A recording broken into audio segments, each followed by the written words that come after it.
Réussir le DELF, scolaire et junior, niveau B2. Compréhension orale.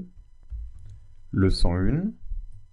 Donner du sens à partir de l'intonation, du rythme, de la mélodie. L'intonation est la façon dont on dit les mots. Le rythme est le débit, la vitesse à laquelle on lit la phrase. Et la mélodie, c'est-à-dire les différentes intensités de son dans la phrase. Activité. Écoutez les phrases et identifiez le sentiment exprimé. Vous allez entendre 5 phrases. À chaque phrase correspond un seul sentiment.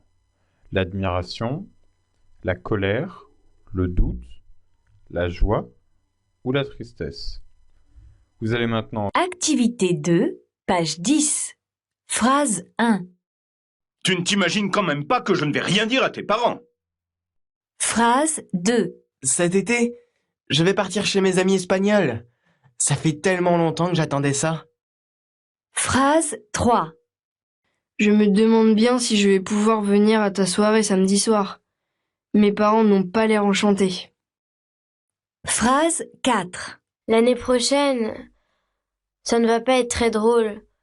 Je serai toute seule, sans vous tous, dans une nouvelle école. Phrase 5. Les footballeurs, ce sont vraiment de grands sportifs. Entendre les phrases, essayez de trouver les bonnes réponses. Voici maintenant la transcription écrite de ce que vous venez d'entendre. Phrase 1. Tu ne t'imagines quand même pas que je ne vais rien dire à tes parents. Phrase 2. Cet été, je vais partir chez mes amis espagnols. Ça fait tellement longtemps que j'attendais ça. Phrase 3.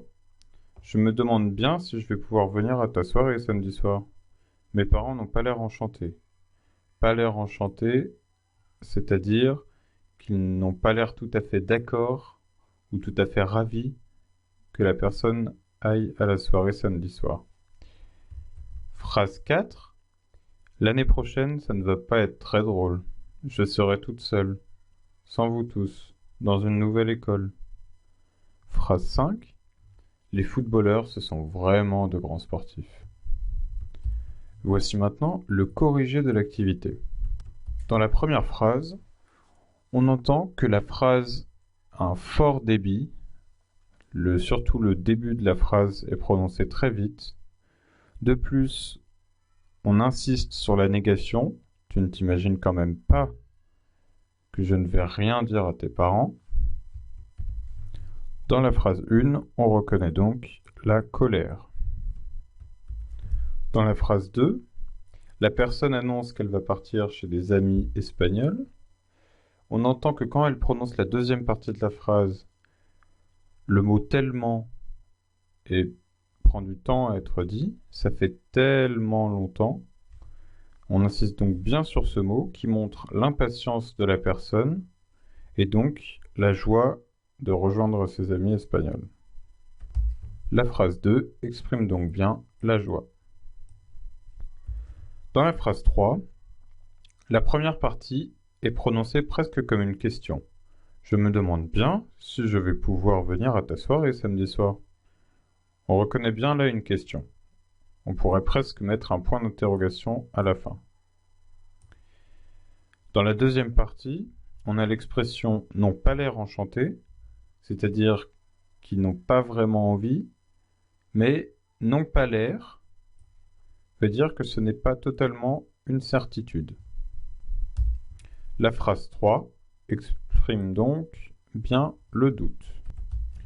Dans la phrase 4, le débit de voix est monotone.